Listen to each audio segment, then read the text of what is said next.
ये जलते हुए घर किसके हैं, ये कटते हुए तन किसके हैं। तकसीम के अंधे तूफान में लुटते हुए गुलशन किसके हैं। बदबख्त फिजाएं किसकी हैं, बर्बाद नशे मन किसके हैं। कुछ हम भी सुने हमको भी सुना, ए रहबरे मुल्क ओ कौम बता।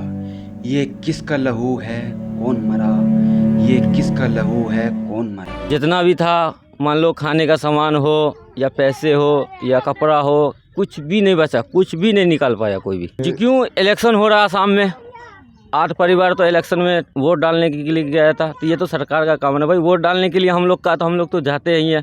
जिसका वोट है वो गया, सरकार को फायदा होगा, हम लोग का नुकसान हो गया। यहाँ दे दूंगा, आप क्या करेगा। सारे लोग तो लाम लेके ले गए, थक गए, अब तो कुछ ना मिला। लेकिन करना चाहिए सरकार को, पब्लिक की वजह से तो सरकार है। पब्लिक है तब तो सरकार है, पब्लिक नहीं रहेगा तो सरकार कहाँ से रहेगा।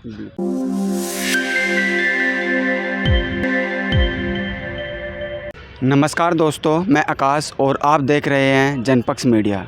दोस्तों, आज हम मेरठ के लोहिया नगर में हैं। अब से लगभग 2 दिन पहले यहाँ पर शाम के समय एक भारी धमाका हुआ, जिसके कारण यहाँ पर आग लग गई और इतनी भयानक आग लगी कि यहाँ पर जितनी भी बसें खड़ी थी वो सब जल के राख हो गई। एक मेरे पीछे जो एक दर्दनाक मंजर, एक भयानक मंजर आपको देखने के लिए मिल रहा है। यहाँ पे काफ़ी बड़ी संख्या में बस खड़ी होती थी।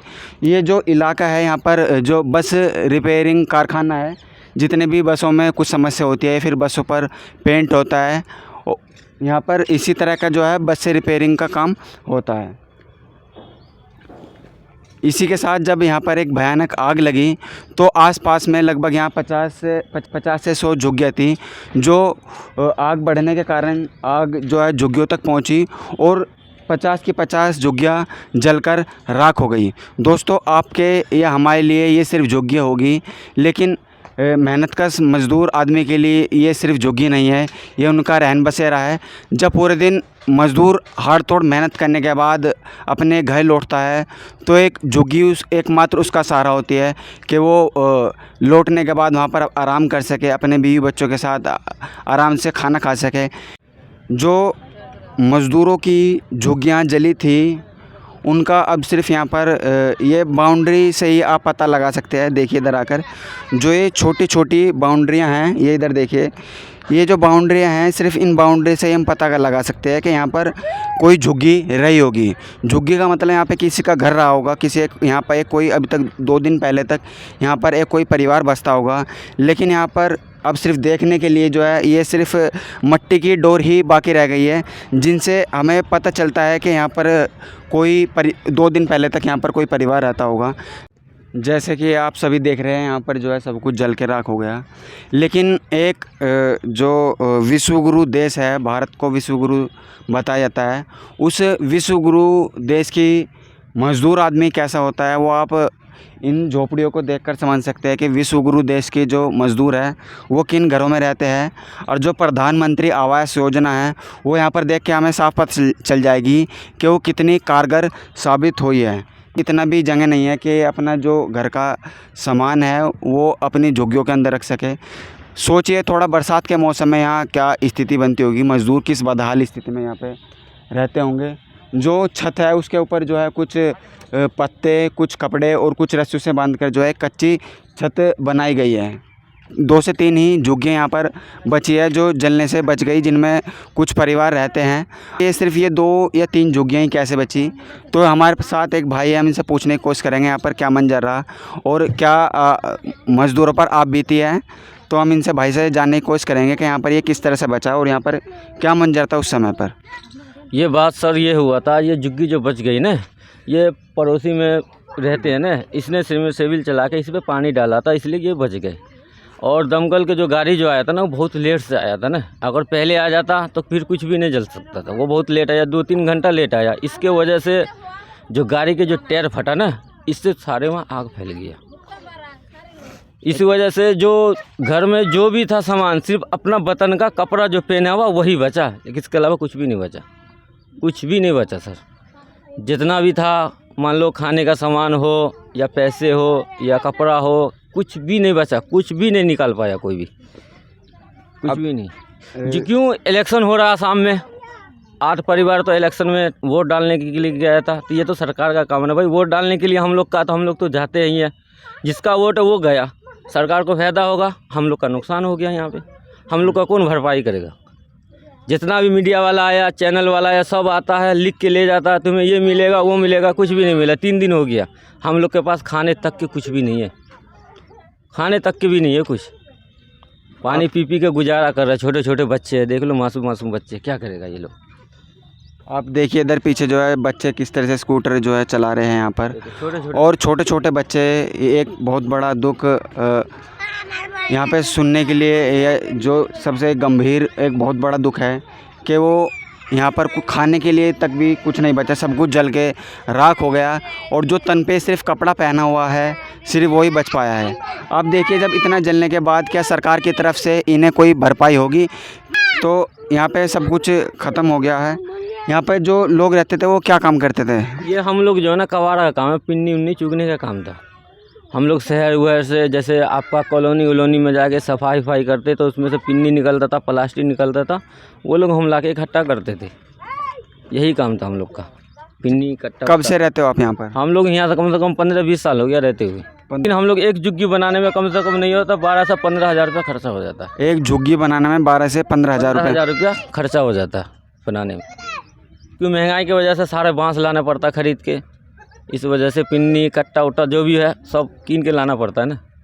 अच्छा एक चीज़ और बताइए, जिनके घर जो आसाम में वोट डालने गए हुए हैं और उनका जो घर जल गया, तो उनके जो सामान जला है या फिर उन तक सूचना पहुंची है या फिर उनसे आपकी बात हुई होगी, तो उनके दिल पर क्या गुजरी है, तो थोड़ा सा बताइए एक बार। सर वो लोग को तो मैंने फ़ोन करके सबको इत्तला कर दिया था, आपका झुग्गी जल गया, सामान वामान जल गया। तो वो लोग क्या करेगा, सिर्फ ऊपर वाला के नाम ही तो ले सकता, अब क्या करेगा, अफसोस कर रहा है, क्या करेगा। अगर वो भी अगर यहाँ भी रहता तो फिर भी नहीं बचा पाता ना कुछ भी, क्यों ऐसा माहौल था ना आग का।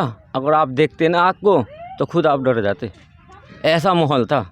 आप मानिए 15-20 झुग्गी, 21-22 बस जल गए, ये कारखाना में आग लग गए। ये आग जो है ना रोड तक फैल गया था ना, रोड तक आग फैल गया था, सारे में एकदम सिर्फ धुआं के अलावा कुछ भी नज़र नहीं आ रहा था, इतना भयंकर आग लगा हुआ था। अपनी लाइफ में पहली बार ऐसा आग देखा था हम लोग,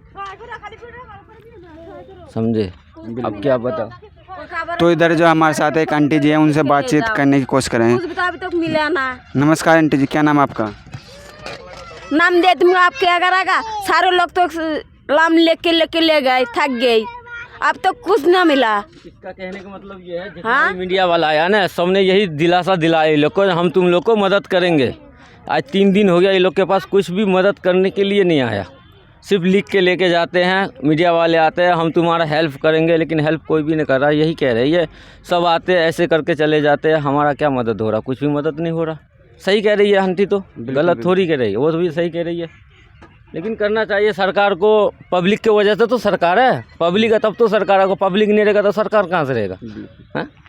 लेकिन सरकार को भी सोचना चाहिए। सरकार भी ऐसे है ना, जो ज़्यादा मालदार है, ज़्यादा वो उसी के लिए वो लोग भी मरते, गरीब के लिए कौन मरता? गरीब के लिए तो कोई भी नहीं है भैया इस दुनिया में। अब बताओ, हम लोग 200-300 रुपये रोज़ कमाने वाले, रोज़ खाने वाले, वो भी चले गए तो हम लोग क्या करेंगे, हाँ? अब हम लोग के पास इतना पैसा नहीं है जो एक जोड़ी कपड़ा ले या एक टाइम के खाना खाए। अब हम क्या बता सकते हैं? आप खुद ही देख लिए, मंजर देख लिए, आप तो खुद ही समझदार है, आप खुद समझ सकते हैं। बहुत ही दर्दनाक स्थिति जो है वो शब्दों में बयां करना मुश्किल है।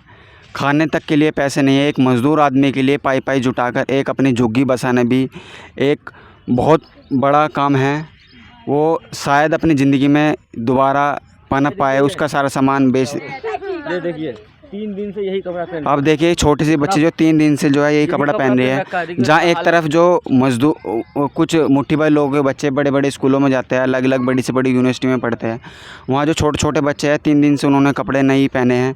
जो कुछ कपड़े थे भी वो उन झुग्गियों में जलकर राख हो गए। और कुछ जो हमारे भाई इधर देखिए पीछे तहमंद बांधकर एक छोटा सा बच्चा है जिसे स्कूल जाना चाहिए, वो स्कूल नहीं जा कर के उसकी सब कॉपी किताब यहाँ पर जल गई, सब कुछ जल गया यहाँ पर। स्कूल भी जा रहे थे ना, कुछ बच्चे यहाँ पर स्कूल भी जाते थे, उनकी जो है कॉपी किताबें जलकर यहाँ पर राख हो गई। और देखिए छोटे छोटे से बच्चे किस स्थिति से किस मन 2 दिन से ये भूखे अधनंगे बच्चे सूखा भात खाकर पेट भर रहे हैं। आखिर कहाँ गया इनकी थाली का निवाला? आखिर कौन लूट कर ले गया इनकी थाली का निवाला? संविधान में लिखा है हम भारत के लोग। आखिर कौन है ये लोग? क्या मेहनतकश मजदूर की भी गिनती इसमें होती है?